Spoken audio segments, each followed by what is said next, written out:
Gastromaquia, o la magia de un mano a mano entre la gastronomía y la tauromaquia, donde en Sevilla, con una identidad, ambas disciplinas netamente andaluzas, gustosas, porque hablan de nosotros, hablan de nuestras costumbres, de nuestros ritos, hablan de nuestra vida, de nuestro pasado, de nuestro presente, de todo lo que envuelve a la realidad andaluza.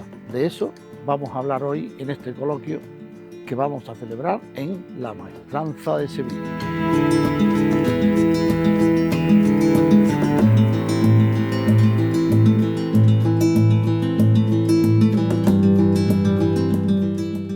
Bueno, Fátima, hoy nos toca torear a nosotros.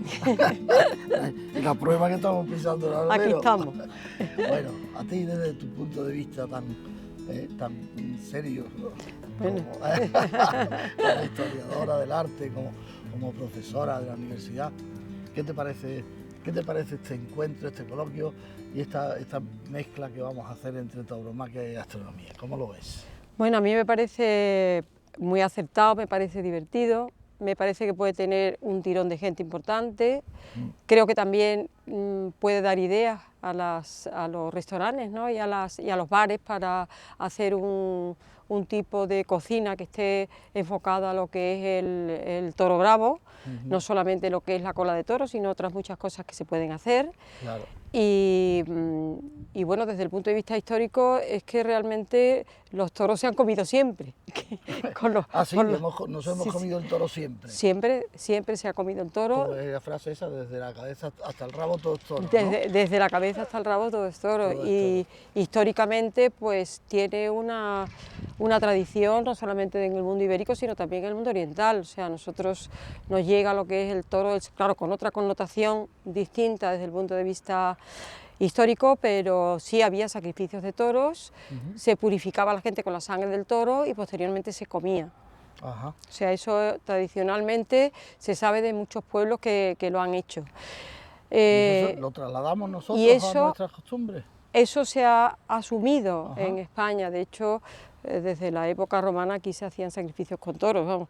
Después, durante la Edad Media, pues se han hecho fiestas de toros, como podía ser, por ejemplo, correr los toros, que luego esos toros se han aprovechado para comer, y de hecho todavía en algunos lugares se hace, ¿no?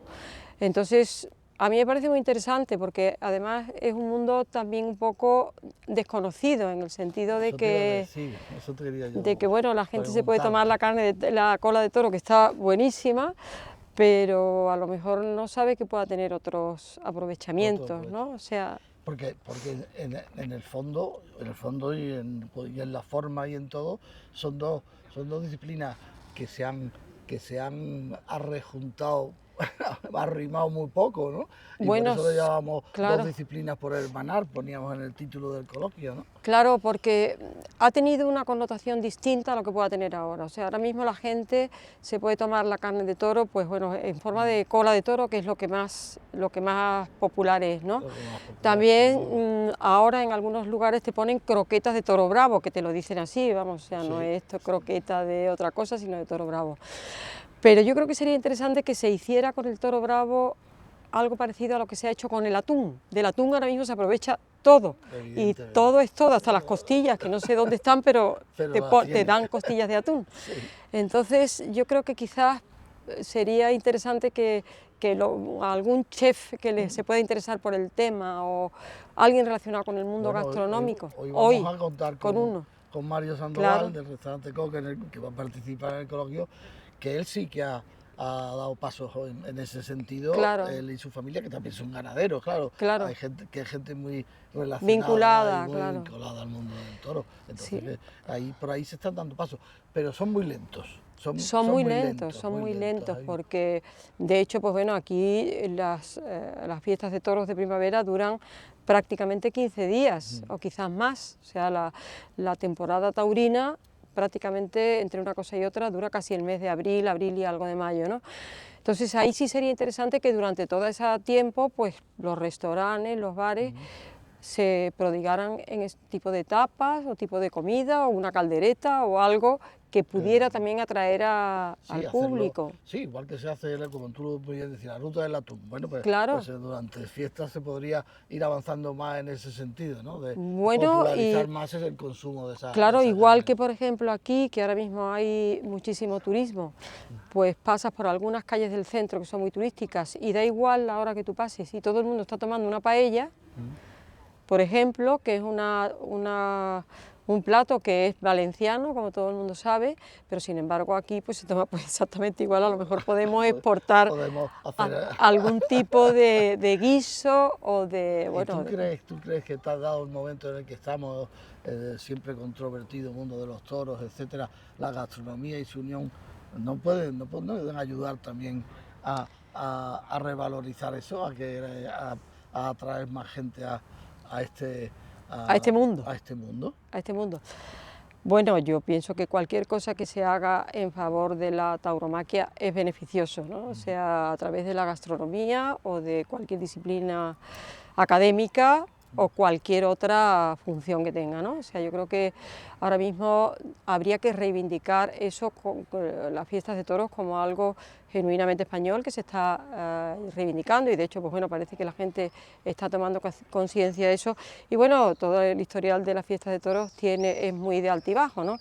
Épocas muy contrarias Muy alto, y épocas muy a favor, o sea, eso es, pues, es la historia, ¿no? Ya, bueno. Dicho esto, pues bueno, yo nunca pienso cuando me estoy tomando un pollo la vida del pollo, que es la más triste que se me ocurre ahora mismo, por ejemplo. Que ya lo es y sufrida. Por ejemplo, sufrida y horrorosa toda la vida, con una luz en lo alto para que ponga huevo y luego me matan. Bueno, o sea, quiero decirte que... Bueno, hay millones de ejemplos. Bueno, hay muchos, sí, los salmones, los lo patos que quieras. de Francia, Sí. pero con eso no... No, hay pero una bueno, llegada. dicho esto, yo creo que sí que es interesante, sobre todo que la gente conozca, porque yo creo que la gente tiene un gran desconocimiento, bueno, con respecto a lo que es la gastronomía de la tauromaquia, desde luego, porque lo único que se conoce, o por lo menos lo único que yo conozco, es la cola de toro, ¿no? Sí. Yo pienso que se podría difundir más cualquier otro tipo de plato y que coincidiendo con, por ejemplo, ahora en Pamplona, que son las fiestas de Pamplona, que además, pues bueno, la gente del norte quizás aprecia más todo lo que es la comida, la gastronomía, que aquí en el sur tiene una cultura de más arraigo, ¿no? en el consumo, entonces, en el restaurante. quizás... Eso está cambiando mucho, ¿Sí? pero sí, pero es verdad. Es verdad, o sea, yo pero creo... allí forma más parte de la fiesta, la parte Claro. gastronómica, que está absolutamente envuelta dentro de lo que son los Sanfermines, y aquí eso nos cuesta más trabajo. Aquí nos cuesta más trabajo, pero bueno, que sería cuestión de plantearlo. Bueno, o pues sea... eso es lo que vamos a hacer hoy, Fátima. Vamos a intentarlo, vamos a hablar de ello y vamos a echarle un poquito el capote. Un capote, vamos a echarle un capote. a ver si nos sale bien la faena. Vale. Muchísimas gracias, Fátima. A ti, muchas gracias.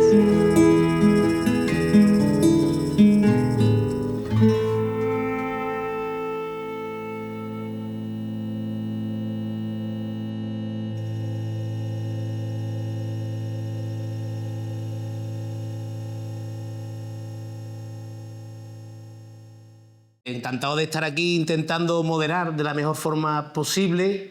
Creo que lo importante es lo que tienen que decir los señores y señoras que componen la mesa.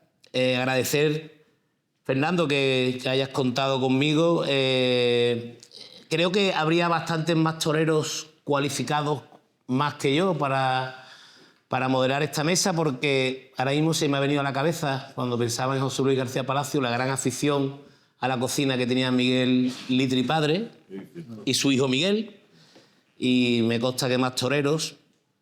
Sí decir de antemano que, por desgracia, los toreros, cuando estamos activos, tenemos pocas oportunidades de disfrutar de la gastronomía. Es más, a mí me molestaba mucho cuando iba a torear a algún sitio, que las personas que me acompañaban decían: mañana vamos a comer en tal sitio, que hay un restaurante muy bueno, cenamos esta noche en tal sitio.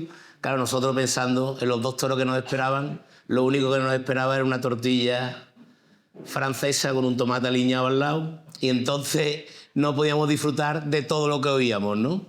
Y sí es verdad que después salíamos rápidamente para salir a torear al día siguiente, y normalmente la cena era rápida, y entonces creo que como torero en activo no hemos podido disfrutar lo que nos hubiera gustado. Sí, es verdad que me gustaría la primera pregunta lanzársela a Mario, porque si tenemos que vincular toreo y cocina o gastronomía y tauromaquia, Mario, según tu concepto de cómo tú vives la cocina, el día a día, tu profesión, ¿qué tipo de torero crees que serías o qué torero serías tú? Una pregunta compleja. Yo lo que sé es que hace ya 10 años, junto con Carlos Núñez y con Borja Domé padre, que en paz descanse el hombre, me quería mucho, empezamos a caminar sobre el gran desconocido de este país, que para mí es la raza de toro bravo en la alimentación, ¿no? Creo que hicimos una presentación aquí en Sevilla, otra en Pamplona, otra en Madrid, y ahí se pusieron las bases del toro bravo, pero en la gastronomía, ¿no? Es un animal que es rico en omega 3, en ácido leico, ácido palmártico, es garante de la dehesa y tiene unas cualidades organolépticas únicas. Viene de la raza más antigua del vacuno y empecé a fijarme en él hace ya 10 años. Lo que pasa es que luego hay muchas barreras, ¿no? Las barreras de la industria, las barreras pues eso, del mundo un poco del toro, que es un poco místico. Y realmente yo me hago muchas preguntas, ¿no? ¿Dónde va la carne de toro bravo que se mata en España, ¿no? Esa es la primera pregunta que lanzo yo aquí en este debate. Porque sí que es verdad que se consume la de Andalucía o se tiene que matar en Andalucía, la de Madrid en Madrid, pero siempre bajo un manto, porque una vez que pasa por el matadero es vacuno, no se identifica como toro bravo, ¿no? Y en esa lucha ha estado constantemente 10 años, por eso le llamo que es el gran desconocido, porque en fiestas populares se come bastante, ahora voy a ir a Pamplona y lo voy a probar, pero luego se acaba la fiesta y no se ve en ningún sitio, en ningún supermercado. Entonces hemos llevado a 3 conclusiones, ¿no? La primera es que había que hacer un acuerdo con la industria, que se ha hecho ya. La segunda, había que hacer un acuerdo con la Unión de Criadores de Toros de Lidia. Entonces hemos intentado unir a las 2 casas, donde una tiene la potestad de los ganaderos, que hay 200 y pico, no sé cuántos hay ahora en la Unión, y otra tiene la potestad de poder servir a los restaurantes, a todos los restaurantes que hay en España, en Baleares y en Canarias, y a los autoservicios, ¿no? a los servicios de Pues ahora hay un primer acuerdo que se ha hecho con los supermercados de M para que la carne de toro la pueda comprar la gente en un supermercado. Vamos a sacar la burger de Bravo, que ya está a la venta. Y creo que se han hecho muchas cosas, ¿no? El toro tiene carne de primera, de segunda y de tercera, como todo, ¿no? La carne de primera la trabajamos para la hamburguesa, para que sea una hamburguesa de gran calidad, porque yo siempre digo que no hay una segunda oportunidad para una primera impresión. Entonces estamos trabajando esa carne para ello. Luego la de segunda hacemos un embutido en Cecinas Pablo León, y la tercera estamos ahora haciendo la mejor hot bull que va a haber en la historia. Tú sabes que las hot dogs se hacen con el 50% de grasa y el 50% de carne. El otro día se lo mandaba a Fernando, la foto. Y entonces queremos que el toro bravo llegue a América, Sudamérica, a todos los sitios, pero en plan gastronómico, ¿no? Y esto es una realidad, es un hecho. O sea, hemos tardado 10 años, pero nos hemos salido con la nuestra, ¿no? Que es lo importante. Y creo que es una carne sana, equilibrada, y vamos a hacer que la alimentación sea más saludable a través del toro.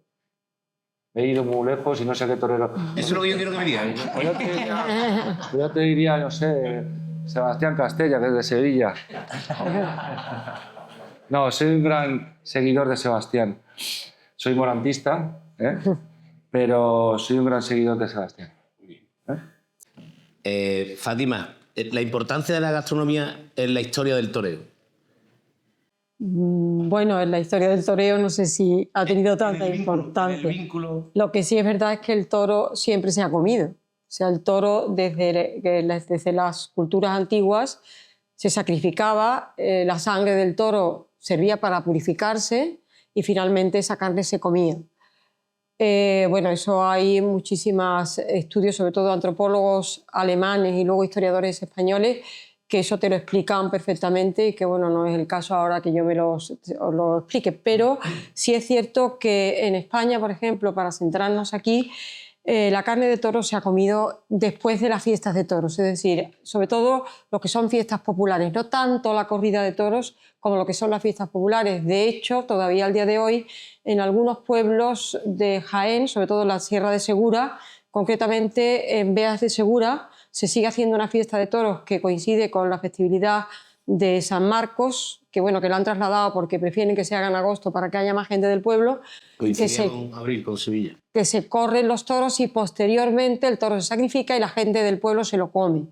Y hay una cosa muy curiosa, porque el toro que se corre por las calles de Beas, que es un pueblo que es completamente muy empinado, todas las calles y tal, se engalana. Es decir, que yo recuerdo un artículo extraordinario que sacó el profesor Amores con el profesor Escacena sobre, poniendo en evidencia cómo el tesoro del carambolo era un tesoro, era un tipo de joya que se le ponía a los toros en la época tartésica para posteriormente, posiblemente, sacrificarlos. Pues eso mismo, evidentemente no trae medida, porque el adorno que se hace a estos toros no tiene nada que ver con el tesoro de Tartesos, evidentemente, pero sí se le pone, al toro se le adorna, es decir, se le pone unas franjas en el costado, se le pone en la testuz también otro tipo de adorno, incluso en los cuernos. Y posteriormente ese toro se guisa y la gente del pueblo lo come. Con respecto a lo que has dicho antes, Mario, yo recuerdo, eso lo he vivido yo, en el puerto de Santa María, hace ya muchos años, las corridas eran nocturnas. Inmediatamente después que se acababa la corrida de toros, se abría un puesto en la plaza de Abastos y había cola para comprar la carne de toro. Concretamente yo he ido a comprar la carne de toro, con lo cual lo que estoy explicando lo sé perfectamente. Y aquí en Sevilla, normalmente en las plazas de Abastos, tanto la de las Setas como en Triana, etc., hay puestos específicos de carne de toro, de lidia. Y por ejemplo, a mí que me gusta mucho la carne de toro, pues en Triana pues conozco perfectamente la persona que la vende y sé que durante la época de corridas de toros allí, la gente que va a la plaza y que lo sabe, ahí no digo cola, pero sí hay mucho trasiego en eso. Yo antes le comentaba también a Fernando que igualmente que el atún, ahora ya nos comemos hasta las costillas, que yo no sabía que el atún tenía esas costillas tan maravillosas que nos comemos y se aprovecha todo, pues sería muy interesante que del toro de lidia no solamente nos comiéramos la cola de toro, que está buenísima, pero que sería interesante que en los restaurantes, durante la época, sobre todo de corridas, o durante la época de temporada taurina, en septiembre y en abril aquí en Sevilla, pues que los bares o los restaurantes tuvieran un menú específico de lo que es la carne de toro de lidia, ¿no? No solamente lo que ahora mismo comemos, que como te digo es la cola de toro, sino otras muchas cosas, ¿no? José Luis, no me gustaría solo centrar la mesa redonda en el consumo de carne de bravo, ¿no? Yo creo que es mucho más amplio lo que podemos hablar. José Luis, la importancia de la gastronomía en una tarde de toros, el previo a la corrida, en esas plazas que la gente tiene la costumbre respetable, totalmente distinto a lo que es esta plaza de Sevilla, de ir con comida a la plaza. ¿Qué crees tú que representa ese momento de la comida en la plaza de toros? Bueno, una tarde de toros es un ritual, ¿eh? Y en cualquier ritual tú te preparas. Te preparas anímicamente, te preparas espiritualmente, o te preparas de forma graciosa, rodeado de personas afines a ese ritual al que nos vamos a enfrentar. Entonces yo creo que la celebración de una comida antes de una corrida de toros es como la celebración posterior, ¿eh? Claro, la posterior dependerá del resultado del festejo. Pero sí es cierto que, como yo doy por hecho que todos los que estamos aquí somos aficionados o muy aficionados a la tauromaquia, lo que nos enfrentamos ante en una corrida de toros es a un acto cultural. y como tal, pues vamos con una predisposición de mente abierta para disfrutar de las cosas efímeras que van a pasar ahí. Y empezamos con algo efímero como es disfrutar de una buena comida. O sea, los toros no se va corriendo con un perrito caliente comprado en un kiosco. Tiene que haber incluso una sobremesa para degustar lo que se ha comido y para celebrar la satisfacción que nos puede dar estar en un tendido, ¿no? Ese aspecto cultural es lo que cuesta trabajo quizás trasladar a la masa social de que hoy básicamente se culturizan, entre comillas, con el primer renglón de un párrafo, si acaso, en el mejor de los casos, ¿no? Yo no sé cuántos caracteres tiene Twitter, ¿no? Yo no tengo redes sociales, no sé cuántos caracteres tiene Twitter, pero esa es la percolación cultural que entra hoy en día en una gran parte de la población. O sea, no hay una profundidad en ese sentido. En el momento que tú te quedas en la superficie, pierdes la esencia y la naturaleza de las cosas. Por eso, cuando vamos a una corrida de toros, hay que tomárselo con tranquilidad, con sosiego, paladeando y disfrutando lo que vamos a saborear posteriormente. Y me reitero, independientemente del resultado. Nos den ganas de tirar una almohadilla al ruedo, cosa que no hemos hecho ninguno de los que estamos aquí, por supuesto, o que nos vayamos entusiasmados pues, con ver faenas que solamente se nos pueden quedar aquí, ¿no? Y que no se disfrutan viéndolo en una pantalla de televisión, sino sentado en una plaza. Mario, una pregunta. Los toreros, bueno, los toreros no, las personas tenemos días. Sí. Los chefs también. ¿Tú hay días que te notas bien y días que te notas menos bien? Totalmente. ¿Y eso lo percibes en cuanto empiezas a manejar el producto, a manipular el producto? O... Yo creo que la cocina es transmisión de energía, ¿no? Como cuando toreas. Y uno torea como se es y se cocina como uno es. Dentro de esas reglas hay días que te encuentras con más ánimo, hay días que te encuentras más triste, hay días que te encuentras pues, más rabioso y la cocina sale igual. Si tú cocinas con el alma, al final yo creo que el plato, cuando lo prueba el cliente, se emociona. Al final, cocinar con las manos, yo dejé de cocinar hace ya años, ¿no? Creo que eso hay que hacerle, es un ritual, es una forma de entender el alimento. Por eso la cocina andaluza tiene tanta importancia, por esos cruces de caminos que ha habido aquí y ese legado que han dejado, ¿no? Todas las personas y el paso de los siglos. Mario, perdona, ¿tú cocinas todos los días? Sí, el día que no cocino es que hago pasa. O sea, cocinas todos los días, Todos ¿no? los días. ¿Y no hay un momento en el que tú necesitas desconectar? Sí, claro. Momentos los de... Por supuesto, yo creo que el silencio es importante para todos. Una vez conocí al gran maestro, a Paco de Lucía, ahí en la venta de Vargas, hace ya, te estoy hablando, no me acuerdo. Y me dijo, dice, el de los ojos morenos, ven para acá. Dice, tú sabes que la nota más importante en la música es el silencio, que es la que marca los intervalos. Para que te lo apuntes para la cocina, me dijo, ¿no? Yo creo que eso fue importante, esa frase me ha marcado mucho, ¿no? Pero yo creo que sí que hay esa parte de transmisión de energía, tú lo habrás sentido, ¿no? Lo que pasa es que yo soy un aficionado práctico y un aficionado de los toros desde que soy muy pequeño y noto cuando hay una conexión con el animal, vosotros, y, ¿no? Y hay una comunión, ¿no? Yo no llego a la comunión porque es un alimento, pero sí que llego a sentirme bien con él y sobre todo tener el conocimiento para poder cocinar. ¿Y eres capaz de desconectar cuando vas a un restaurante a cenar? No, eso nunca. Imposible, ¿no? Estás viendo, pendiente, analizando... Son defectillos. Defecto. Fátima, ¿tú eres aficionada a guisar? ¿Te gusta guisar? Sí, vamos, lo único que me gusta de la casa. Lo único que me gusta de la casa es cocinar. No me gustan más los toros. Mucho más, mucho más. Hombre, los toros es una emoción, la cocina también puede serlo, ¿no? Pero Por supuesto. no cocino al nivel como para sentir esa emoción que puedo sentir en los toros, ¿no? Y bueno, sí, lo que pasa es que me interesa mucho la cocina y me interesa mucho experimentar y me gusta mucho la carne de toro, claro. Entonces, bueno, todos esos ingredientes hacen que de vez en cuando pues, pueda atreverme a hacer algo, ¿no? Y bueno, hablando desde el punto de vista histórico, ¿no? de la conexión que pueda tener la tauromaquia con la cocina, ¿no? Con la gastronomía, el nombre de Costillares, que es, bueno, pues Joaquín Rodríguez, el torero, que todo el mundo conoce.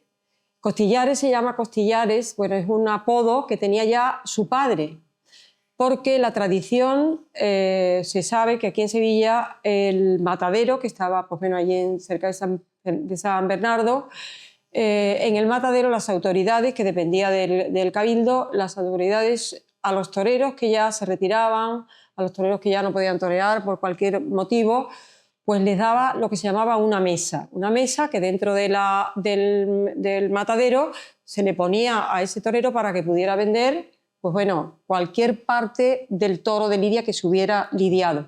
Y se entiende que al padre de Joaquín Rodríguez, Costillares, le daban las costillas de los toros para la venta, aunque le dieran también vísceras que se vendían en el matadero. Vamos, tradicionalmente en los archivos eso aparece. Está recogido también en la hemeroteca, o sea, en la hemeroteca municipal, si se leen periódicos de finales del siglo XVIII, también se recoge esto que estoy diciendo, ¿no? Entonces, el nombre de Costillares, que ya lo tenía el padre de Costillares, le viene evidentemente seguro que de ahí. Y otro torero que es muy gracioso también, que está relacionado con el mundo de la cocina, es el chiclanero. Sí. El chiclanero, bueno, que el chiclanero, un torero que fue un torero, no tuvo la importancia, evidentemente, que tuvo Costillares, pero era paisano de Paquiro. Y el chiclanero, pues guisaba, le gustaba guisar y guisaba. Tradicionalmente, pues en Chiclana tenía, pues no sé si un restaurante, un bar o un lugar donde él guisaba. Y una de las especialidades que hacía era perdices a lo torero, que bueno, no tengo ni idea de cómo serían las perdices, pero de hecho sale en la guía gastronómica de 1929 como el chiclanero con su nombre de pila y era famoso, aparte de por la torería y por el volapié que tuvo su importancia y tal, también por lo que guisaba, que la anécdota es muy simpática, ¿no? Desde el punto de vista de la relación que pueda tener la tauromaquia con la gastronomía. Yo recuerdo una comida, antes lo he nombrado y me gustaría que ahora José Luis hablara de él por su amistad y por ser de Huelva los dos, con Miguel Litri padre, Miguel Baez Litri padre, que era un auténtico loco de la cocina. Y me acuerdo un día un tentadero que estábamos en casa de Carmen Lastra, el tentadero se suspendió porque hizo mucho aire y nos sentamos a comer. Yo creo que salía una becerra. Estaba tentando el Juli y yo y el Juli, y nos sentamos a comer y recuerdo que estaba Miguel Baez Litri enfrente mía y Juli ahí, y Juli y yo estuvimos toda la comida intentando hablar con el Litri de toro y no había forma, lo único que quería hablar era de cocina. Y hubo un momento incluso que recuerdo que comimos papas con choco y hubo un momento que le dijimos, maestro, entonces el día de su confirmación... Porque estaba contando algo y dice, sí, el día de mi confirmación. Y en ese momento llega la señora que estaba sirviendo la mesa y se va a servir y dice, señora, ¿usted los chocos cómo lo ha hecho? Y le dije a Juli, deja ya porque esto no hay forma, ¿no? ¿Verdad, José Luis, que era un auténtico apasionado de la cocina? No, vamos, yo estuve 4 o 5 años comiendo 2 veces al mes allí en Peñalosa. ¿Sí? Desde el año 92 hasta el año 96 me llamaba y obligatoriamente tenía que ir un miércoles o un jueves a comer con él. Y él invitaba a 2 o 3 amigos, como Mercindo Sala, al Antonio Macías y alguno más. Y éramos siempre 4 o 5, Paco Pilfo. Y comíamos siempre 4 o 5. Y era la locura suya, era cocinar para los demás. Y además lo hacía muy bien. Era tremendamente creativo. Y él empezó un poco con la idea de aportación también, con lo que ha comentado Fernando, cuando empezamos a tratar la carne de la raza de Lidia.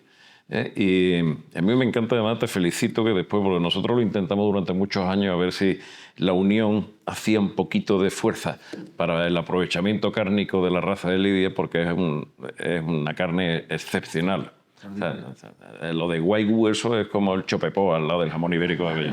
Eso no tiene nada que ver, es algo excepcional, en serio. No, es la emulación del ibérico al vacuno. Nosotros nos reunimos una serie de ganaderos, entre los que estaba Borja Domecq, Miguel Ángel González, los Domínguez Camacho de Cumbres Mayores, José Luis Iniesta, Ricardo Gallardo también estuvo, Fernando Domecq López Garrizosa, estuvimos nosotros, Juan Pedro, y cogimos la parte más débil de la ganadería de Lidia. no el toro, que es lo que a todo el mundo nos... Oye, la carne de toro. La carne de toro, tú mejor que yo lo sabes, pues, la carne de toro es una carne violentada después de un esfuerzo físico enorme donde se segregan una serie de sustancias químicas, donde la carne hay que dejarla reposar, hay que lavarla, hay que casi madurarla, pero nos olvidamos siempre del entre comillas, residuo, que no es un residuo, el desecho ganadero, que son lo que es realmente extraordinario, que son las becerras no aprobadas para madres. Entonces, centramos nuestros esfuerzos en ello. El desecho de tinta. Y en Don Tello, en la finca de Borja en Mérida, montamos un cebadero natural y extensivo donde llegamos a comercializar 1.200 becerras de desecho de tinta compradas en distintas ganaderías de toda España, ¿no? Llegamos a tener 16 estrellas Michelin, 16 colegas tuyos. De hecho, y Fernando lo sabe, la única carne que se ha servido en Aponiente era carne de ternera de Lidia. La única. Se traían a Don Tello de todos los sitios de España. Eso funcionó maravillosamente bien hasta el año 2009, donde Borja tuvo un accidente de salud.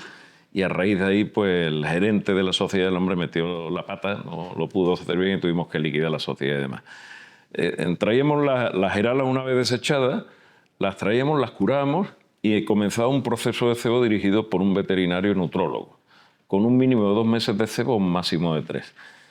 Y ahora se sacrificaban en Madrid, en un matadero industrial de Madrid, y se le sometía a un mínimo de maduración de 24 días, un mínimo. La carne era mantequilla.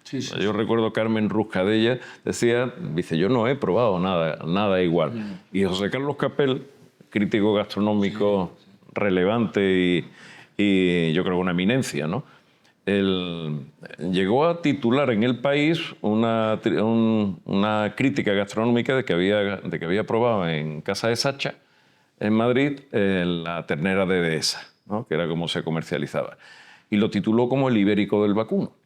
Porque es que resulta que, como tú muy bien has dicho, los análisis de los ácidos grasos esenciales con una buena alimentación emulaban a los ácidos grasos esenciales del cerdo ibérico, o sea, un 54% de oleico y después muy estabilizado el palmítico, el linoleico, el esteárico y demás. Y era una carne extraordinaria. Claro, la carne de toro es una carne que precisa un aspecto cultural y yo creo que diría casi hay que hacer un acto de fe, porque quien no sepa nada de toro y compre al día siguiente de una corrida carne de toro le puede resultar un poquito chocante. Claro. Pues son un animal de 4 años hacia arriba, ya una carne muy trabajada, una carne muy... Con el estrés del animal. Con el estrés del animal. Y entonces eso hay que... Vosotros los cocineros pues debéis tratarlo muy bien. Porque todo el mundo, el que compra carne... Claro, hay que trabajarlo muy bien porque puede venir en contra de la posibilidad, del potencial inmenso que tiene la carne de la raza de Lidia. Y vuelvo a decir, no hay mejor carne de vacuno. Es la raza más silvestre y más antigua del mundo, ligada genéticamente con el uros africano, el bobis africano o el bobis europeo, y lo tenemos nosotros. Y tenemos un potencial que llevamos demasiado tiempo no aprovechando esta maravilla. Así es. Mira, Mario, una pregunta. Vamos a ponernos en una situación irreal e imposible, que sería preparar una comida o una merienda a una serie de espectadores en la Plaza de Toros de Sevilla. Bien. Que en el tercer toro van a comer o van a merendar. Pues mira, algo que es imposible, pero bueno. ¿Tú qué prepararías para unos abonados de Sevilla o aficionados que han pagado su entrada y están sentados en el tendido de la Plaza de Toros de Sevilla? yo tengo un sueño que es realidad y creo que va a pasar en algún momento, ¿no? Lo que pasa es que en Madrid no me lo han concedido. Voy a ver si aquí en Sevilla me lo conceden. Yo tenía que ser andaluz en alguna vida anterior, porque yo aquí me siento muy bien, ¿eh? Aquí me siento muy bien. A ver, yo creo que como parte de la cultura gastronómica y tauromaquia, de la tauromaquia, para mí lo más bonito sería que el espectador esté en el tercer toro, salgan pues unas azafatas por las bocas de la plaza, ¿no? Una cestita y vender un bocadillo solidario. ¿Pero para qué? Para dar valor a la carne de toro. O sea, mi objetivo es que la carne de bravo en el matadero cueste más dinero, porque lo vale. O sea, vale porque ya ha dicho antes nuestro compañero que todo es una carne saludable. Entonces, ¿cómo podemos darle valor? Llevamos 8 años, yo 8 años y medio, y creo que ha subido 1 euro y algo, poco. Entonces tiene que valer más, que es el objetivo. ¿Qué precio tiene? Ahora está en 3 y algo, ¿no? 3,50, 3,70, según en qué zona. Lo suyo es que valga 6 o 7 o 8, como vale la ternera. ¿Por qué? Y tendría que valer más, porque es más exclusiva. Bueno, entonces que me voy de la pregunta. Lo suyo es que sacar la cestita y entonces hacer un bocadillo de toro bravo. Hacemos salchichón y chorizo. Y sería la primera plaza del mundo, ya no en Madrid, sino sería Sevilla, que el espectador está viendo torear al torero y comiéndose el toro. Eso lo tengo yo. Sí, eso lo tengo yo en mi mente. ¿Qué pasa en Madrid? Que en Madrid, como todas las barras las lleva viandas de Salamanca, no me dejan entrar. Ni tampoco el día 2. Digo, oye, que el día 2 es el día de la Comunidad de Madrid. Digo, déjeme usted entrar con unos bocadillos. Nada. Entonces, la primera plaza que lo haga será la primera plaza del mundo que se pueda ver el toro y se pueda estar comiendo. A lo mejor tienen más suerte en la plaza de Algeciras, donde se para comer. Eso sería muy bonito, Eso yo creo que en un futuro... En donde se para. Yo me traigo a mi gente, te hago todos los montaditos. ¿Qué os parece eso? Eso sería ideal. No digo solamente... A que sería no hay mucha... Digo que se paren las corridas para comer. Y que se coma. ¿Qué opinión tenéis? ¿Qué os parece? Yo como torero, evidentemente a los toreros no nos gusta. Sí es verdad, Fernando, que asumimos las plazas donde se para, y entonces sabéis que cuando tengan Algeciras se para, en Murcia se para, sí. Granada se para, en Pamplona no se para, pero casi se para. El problema de Pamplona es que el torero que torea el cuarto toro pues, es un toro muy problemático, muy difícil. Pero sí es verdad que al final, yo creo que el torero en ese sentido lo asume y él sabe, y tampoco tiene que, al final, que el público sepa su costumbre y que la respete, yo creo que es importante. A mí lo que sí me llamaba la atención, por ejemplo, en Algeciras recuerdo que estaba la familia Álvarez, Manolo Álvarez, eran ganaderos, que estaban allí en Barrera, y yo me acuerdo de estar allí en el parón de la merienda. Y de repente, Eduardo, ¿quiere una croqueta? Y yo, una croqueta. Yo no tengo cuerpo de croqueta ahora mismo, mira, ¿no? Claro, hay un momento que la gente se desconecta y se cree que tú estás en las mismas circunstancias que él, ¿no? Claro. A mí me pasó cuando mi primo Toño Bañuelo, que hoy es presidente de la Unión, debutó en el año 94 con una novillada en Burgos. Yo no había ido nunca a la Plaza de Toros de Burgos. Mi familia paterna procede de allí, de Burgos y Palencia. Entonces yo me fui el día antes a la que él debutaba, me fui yo a conocer a la novillada que había. Cuando estaban terminando, estaba el novillero cuadrándose para entrar en el toro, yo estaba en la parte de sol, pero arriba en los palcos. Pues, empieza la gente a salir despavorida. Digo, ¿esto qué es? Y empezaron a meter peroles, perol. Pero con infiernillo hasta para calentarlo. Y había media hora de parada en las novilladas para la merienda. Entonces, cuando tú preguntas, ¿qué te parece? Y digo, hombre, depende del hambre. Hombre, me parece excesivo. Lo de Granada es agradable, en Algeciras la merienda y en otras plazas es interesante, es una casuística, ¿no? Sería impensable Pamplona sin la comida, ¿no? La Plaza de Toros de Pamplona sería otra sin la comida. A mí personalmente no me gusta. Yo a los toros voy a ver los toros, no voy a comer voy antes o voy después. Y a los toros voy a ver los toros. Y me gusta verlos y me gusta opinarlos y me gusta ver cómo se mueve, me gusta el torero y me gusta todo lo que conlleva la corrida de toros. Vamos, no me gusta ni tomar almendritas. Entonces, yo a los toros que de pronto se paren el tercer toro. Sevilla es que es una plaza que marca mucho. Entonces, a los que hemos visto muchos toros en Sevilla, no me gusta. Te marca mucho. Que he ido muchas veces a la plaza de Algeciras, a Granada, por supuesto, a Pamplona. Y la verdad es que me choca una barbaridad y además me aburro como una ostra porque no me gusta comer en la plaza de toros y veo a todo el mundo que está comiendo encantado de la vida. No sé, bueno, ya llega un momento que, bueno, a ver si se acaba esto y empezamos otra vez con el cuarto toro, ¿no? Pero no, yo personalmente no estoy muy de acuerdo con que la corrida se pare para eso. Por ejemplo, lo que contaba antes de Beas, en Beas de Segura lo que hacen, como son varios días de fiestas de toros, cuando acaba la corrida, entonces se vende Pues bueno, son como... hacen como si fuera un guiso de carne de toro, porque la carne de toro es muy recia, muy dura, y bueno, y además aquí lo que le gusta fundamentalmente a la gente comer es la carne de toro guisada, no voy a tomarme ahora aquí un chuletón, pero después se ofrecía en la plaza del ayuntamiento, se come, o sea, no sé si organiza el ayuntamiento quién, pero se comía la propia carne del toro que se había lidiado, pero muy elaborada ya, o sea, muy guisada. Yo, en cuanto a eso, es que el toro tiene muchos tipos de carne, ¿eh? Y eso sí que lo he estudiado yo porque hemos estado dedicándole años y tiempo. Como tú hablabas antes de que las becerras, las añojas, las heralas son más mantequilla, pero ¿dónde está cuando sale el toro de la plaza? Y entonces nos donaron un toro de Torre Estrella, Borja, pues Borja sabes que era Dios en eso.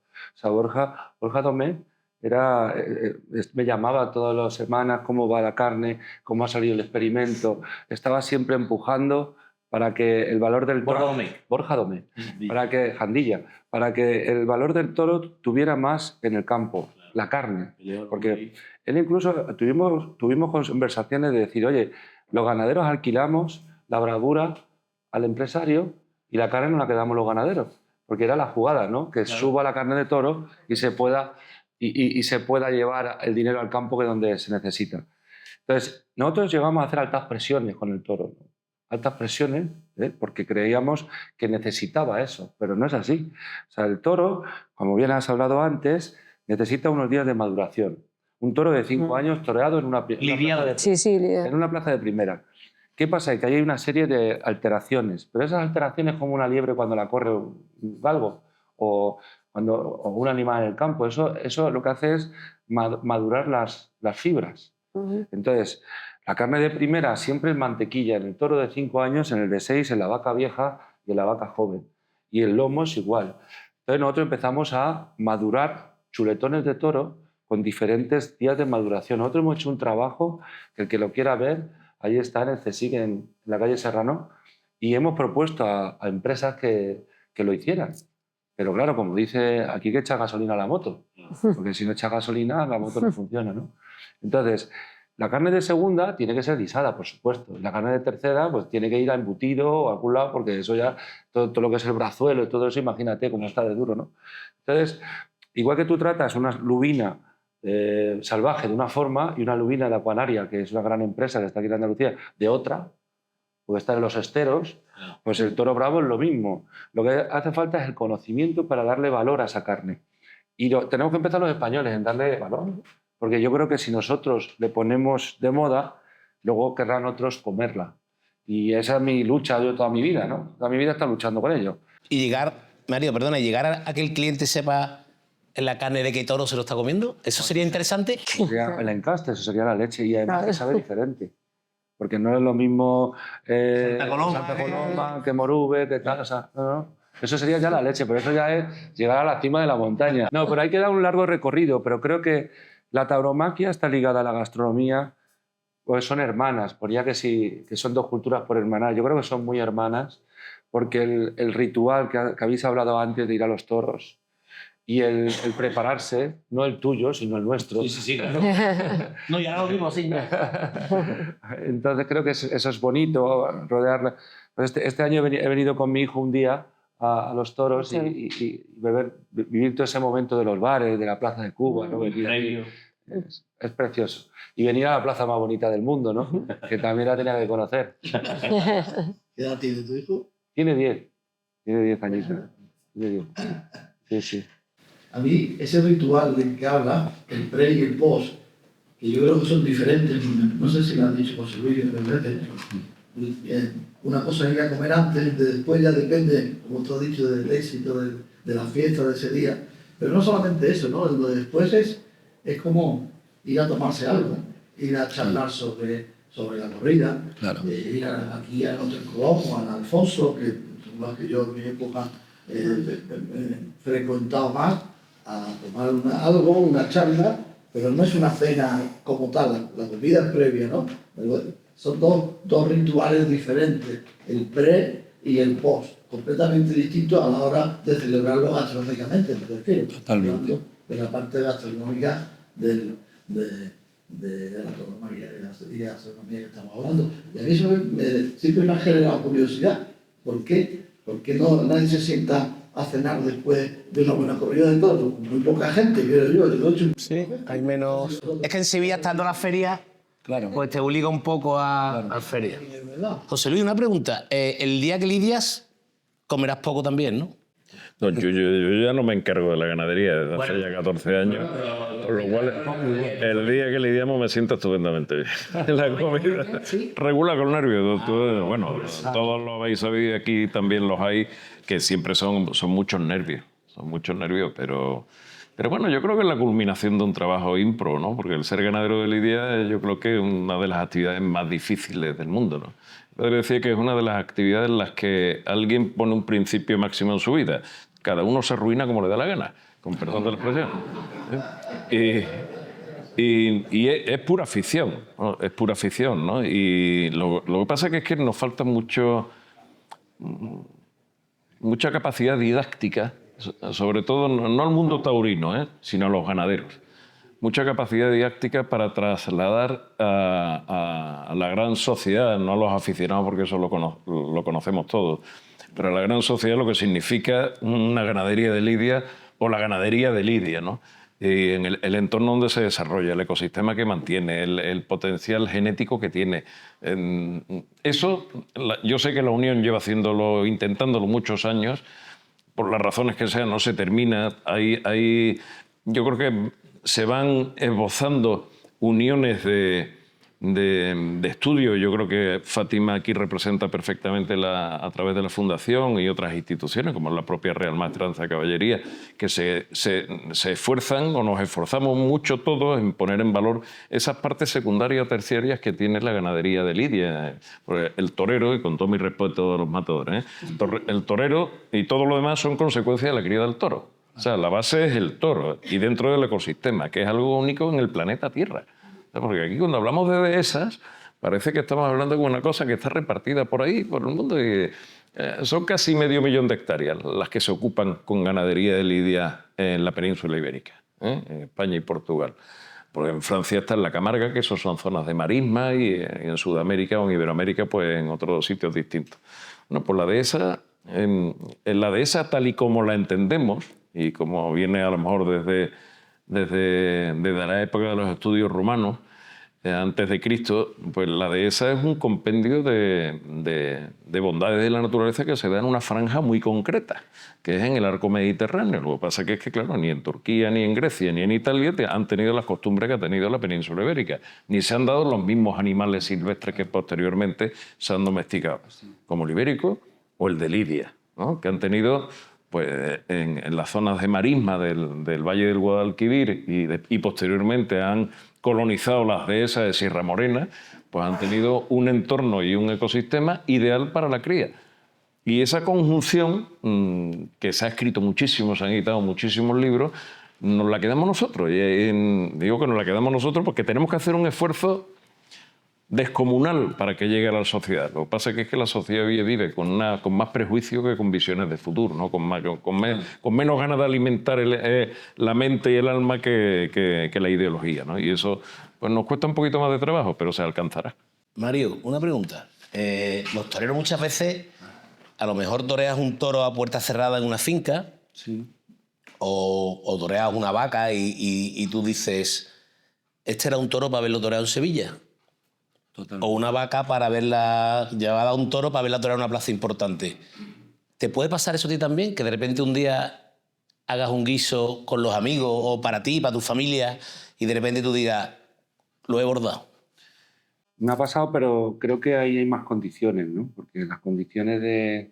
Este año que he venido a la feria bastante, creo que o sea, el día de Morante con José Mari y con Talavante fue uno de los días mágicos de la feria, ¿no? Donde los toros sirven, donde hay buen ambiente, donde hay, ¿no? O el día de Rocarrey. O sea, creo que ha habido momentos, ha sido una de las ferias más importantes que yo he visto aquí en Sevilla. Llevo viniendo 22 años. Entonces, menos los 2 años de la pandemia, 20. Entonces yo creo que ha habido ha habido magia, no solo en Sevilla, sino también en Madrid. La afluencia de público que ha habido, la gente joven que está yendo a los toros, creo que se está haciendo una labor importante a través de la comunicación, a través de lo que estás haciendo tú, ¿no? Creo que es importante también enseñar al público que no se ha puesto nunca delante esas técnicas, ¿no? Que sepan que hay un camino, ¿no? Que hay que recorrer y que es muy duro. Creo que ser figura del toreo es imposible. Y entonces todos vamos a verlo. Igual que lo tuyo. Vamos a verlo imposible. Muy parecido a lo tuyo. Y este año en Madrid empezamos con Talavate, terminamos con Borja Jiménez y lo que pasó allí con Vitorino, ¿no? Que salió por la puerta grande, creo que fue especial. Entonces, yo creo que la condición que hay, que la plaza esté contigo, que es importante, pues Madrid no es así, Madrid es muy cabronceta, ¿eh? Vamos a decirlo así, ¿no? Que la plaza esté contigo, que tú tengas el día y que se haga el toro en el que tú tengas la comunión con él. Porque hay veces que salen toros buenos y no tienen esa comunión, ¿no? Entonces, a mí me gusta mucho la caza, me gusta mucho cocinar la caza y cocinar. Por eso me acerqué al toro bravo, porque es lo más parecido a un corzo, a un ciervo, a un animal salvaje, pero más elegante y es más sano, más equilibrado. O sea, es que lo es todo. Por eso he dicho que es el gran desconocido de España, ¿no? Aparte de que las fiestas populares se coma, aparte de que en Andalucía haya mercadillos, pero te vas luego a otra ciudad y no hay nada.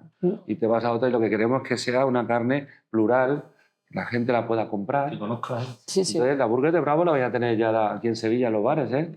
Luego cuando la comáis me lo vais a decir, ¿eh? Lo vais a decir. Eduardo, es una cosa, porque me ha llamado la atención y me ha recordado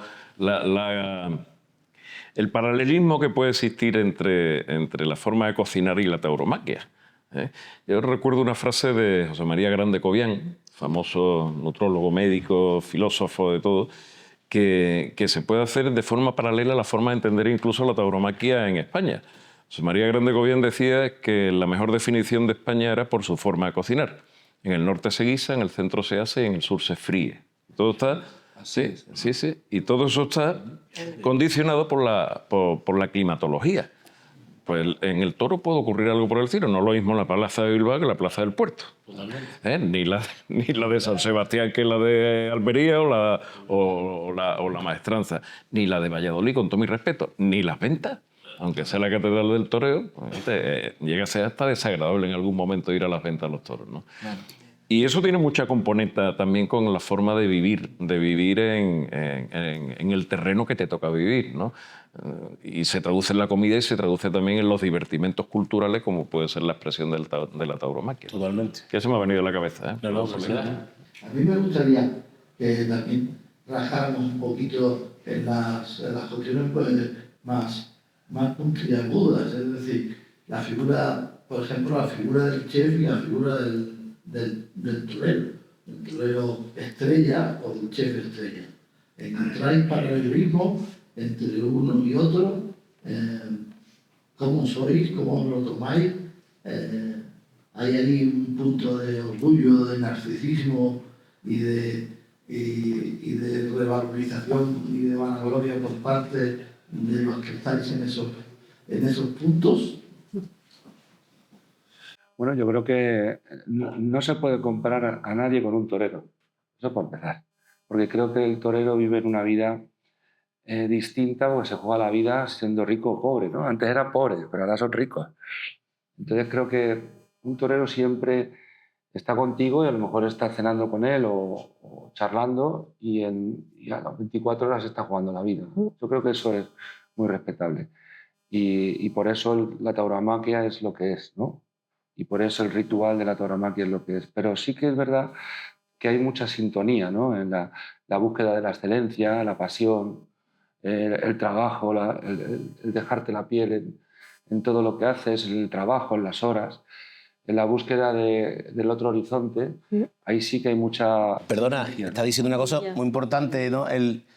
Siempre se dice que los toreros nos retiramos sin nuestra faena perfecta, ¿no? Y los chefs, os podéis ir sin vuestro guiso perfecto, ¿no? Totalmente.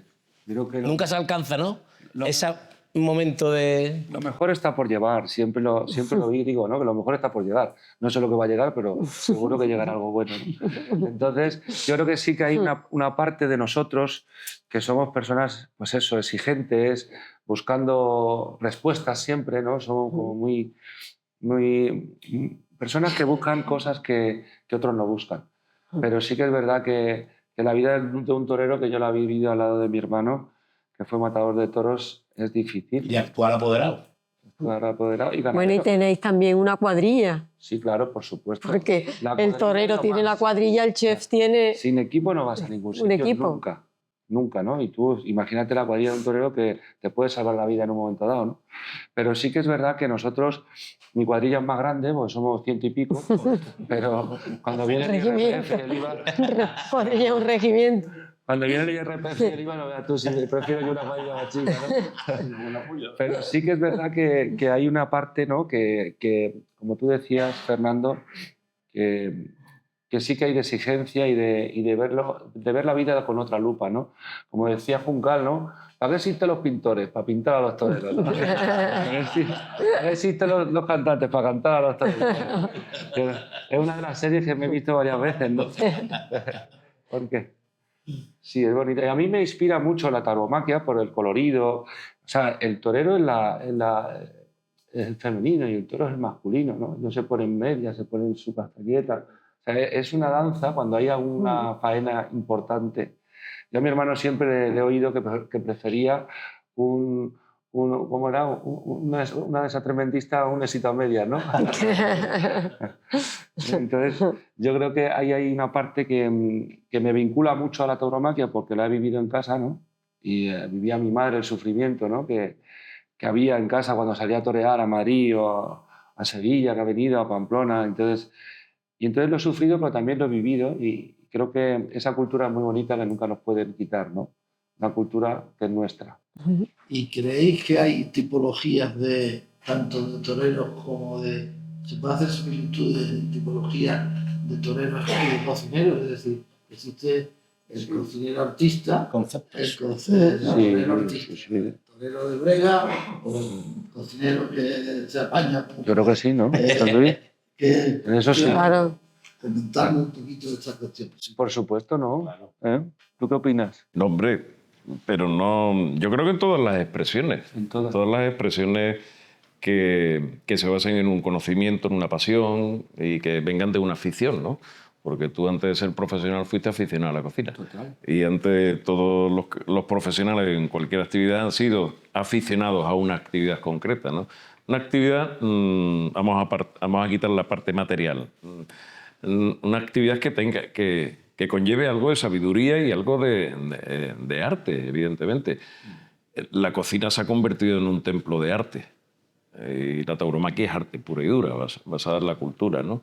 Entonces, cada uno tiene que imprimir, lógicamente, el sello de cómo siente y transforma en sus movimientos o en sus productos, en su cocina, en la forma de elaboración, en el mimo, en los ingredientes o en el pase o la postura, lo que tiene que sentir en ese momento. Por eso los artistas, sois siempre unos insaciables, siempre estáis diciendo que lo mejor está por llegar. Porque siempre no satisfacéis, estáis siempre buscando la excelencia, no la perfección, la excelencia, lo cual es absolutamente esencial para lograr el nivel maravilloso que conseguís todos los que tenéis esos dones. Bueno, es maravilloso también porque es efímero. Total. O sea, la tauromaquia, tú estás en la Plaza de Toros, es una experiencia que se acaba y se acabó. Y la cocina es igual. O sea, yo me voy a comer a coque y estoy enloquecida con lo que... Pero ya cuando me lo coma se acabó. Hasta que vuelva. Nosotros tenemos... El ser humano tiene 5 entradas al corazón. Y son nuestros 5 sentidos. Y uno de ellos es el paladar. O sea que no es para menos. Decía... Creo que era Benjamin Franklin, dice, en el vino hay sabiduría, en la cerveza hay fuerza y en el agua hay bacterias. Sí.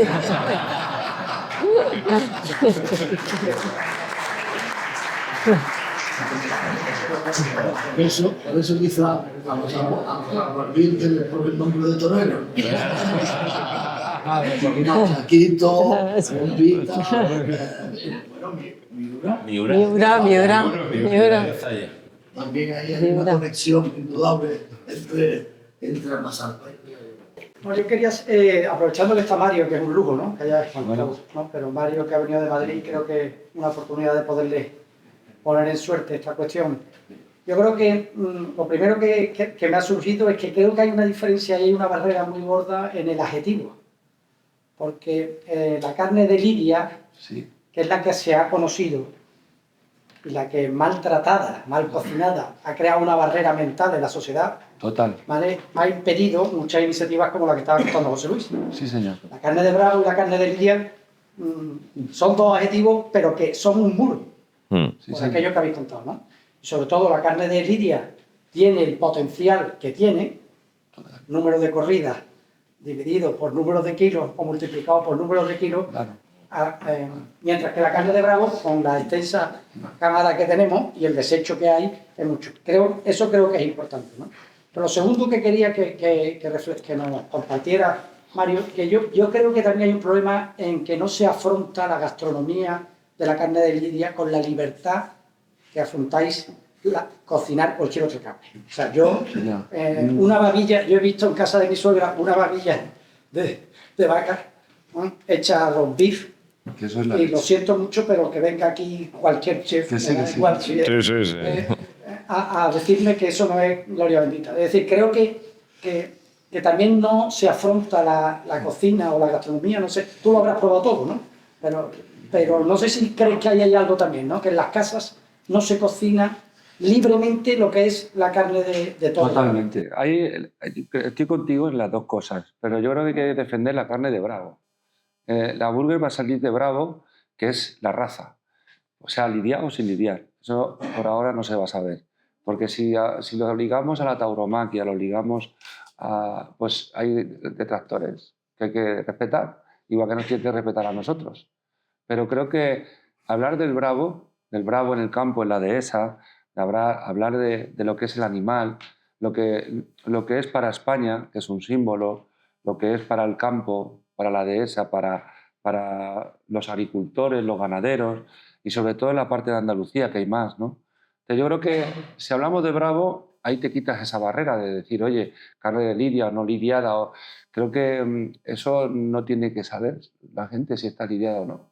Lo que usted tiene que comprobar es que usted cuando coma la hamburguesa va a salir económica y buena. Calidad-precio la mejor.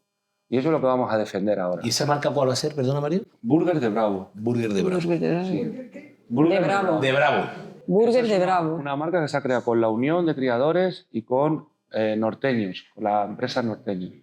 Entonces, ¿qué queremos hacer? Como es un plato, digamos, que a todo el mundo le gusta, ¿no? Lo puede comer tu hijo, tu suegra, tu suegro, no sé, todo el mundo, la burger, y es fácil de hacer.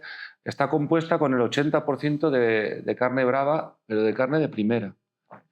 No lleva ni brazuelo, ni babilla, o sea, lleva lomo y solomillo, solo. Luego ahora hablamos del rabo de toro y hablamos de todo eso, que es ahí hay un bulo gordo. Entonces, tú tienes eso, entonces, ¿por qué lo vamos a hacer así? Porque creemos que tiene que ser la mejor, con 20% de grasa de vacuno, sal, pimienta y aceite de oliva. Y se va a hacer se va a transportar a través de la congelación, como el atún. Y tú la dejas descongelar, no tiene ningún polvo, ningún aditivo, no tiene nada, vas a probar la carne como es. Y ahí está la firma mía. Si la hacen de otra forma, la quito. Porque yo lo que quiero es defender sobre todo el sabor, porque si tú le echas polvos, ya cambia todo. Lo primero que tienes un ardor en el estómago cuando te la comes que no hay quien pare. Entonces, lo suyo es hacerla natural y está hecho natural. Y va a llegar a todos los puntos de España a nivel gastronómico, para bares y restaurantes y a nivel de autoservicio. Eso es una realidad y eso empieza ya a comercializarse. Entonces, cuando la veáis, vais a ver cómo la demanda va a hacer que la carne de toro en la plaza o en el campo valga un poquito más. Mi objetivo es que llegue a 8 euros. Ese es mi objetivo, pero no lo sé. Llevo 10 años luchando y hemos subido 1,5 €. Bueno. Ya a ver si lo consigo, ¿no? Pero sí que lleva razón que la barrera de lidia, eso te frena porque la gente que está en contra no la come. Hasta el día que tenga hambre. Ya que tenga hambre, la come. Comerá. Hay un problema adicional, yo por lo menos cuando yo estaba en la finca, que la carne de bravo no se ha podido etiquetar como ecológica. Eso es. Por el errado. ¿Con qué? Por el errado. Por haberle quemado con fuego caliente. Entonces, como sufrió estrés hace 3 años, los ecologistas, los organismos oficiales, no consideran que esa carne sea ecológica. O más ecológica que esa no hay. Eso es para pegarse, o sea, eso te bloquea también. Claro. Todo. Pero- Eso no se sabe. Pero ¿sabes? Pero ¿sabes lo que te bloquea el camino? Una vez nace, o sea, una becerra, Sí. frera, novilla, lo que sea. ¿Sabes lo que desbloquea el camino? Desbloquea la sociedad. La sociedad es la que manda. Y la sociedad cuando quiere algo, al final las cosas se desbloquean. Estuvimos con el marchamo de Lidia, de carne de Lidia, tampoco. Lo de las vacas locas ya nos mató a todos, porque ya eso ya era, si íbamos por el camino bueno, lo de las vacas locas ya fue la leche.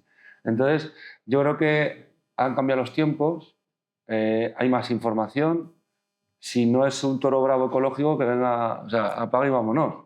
Entonces yo creo que las cosas se caen por su propio peso, se destilan, se caen por su propio peso. Yo creo que estamos llegando a ver un poco la luz. Y yo creo que cuando tú me dices venir a Sevilla, he puesto alguna foto toreando, la gente hace, sí, no te voy a dejar de seguir, eras mi cocinero, pero ahora ya no te sigo más, no sé cuánto. Hay gente que vive un poco rara.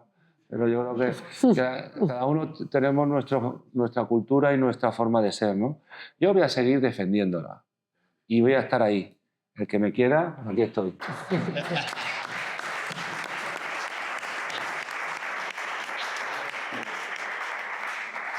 Bueno, creo que ya hemos sobrepasado nuestro tiempo, que haya sido suficiente. Nos daría para otra conversación que ya intentaremos mantenerla más adelante y seguir avanzando para seguir defendiendo que hay cultura en la tauromaquia y también en la astronomía. Y no os olvidéis que Andalucía come cultura. Muchas gracias. Un bocadillo de toros por el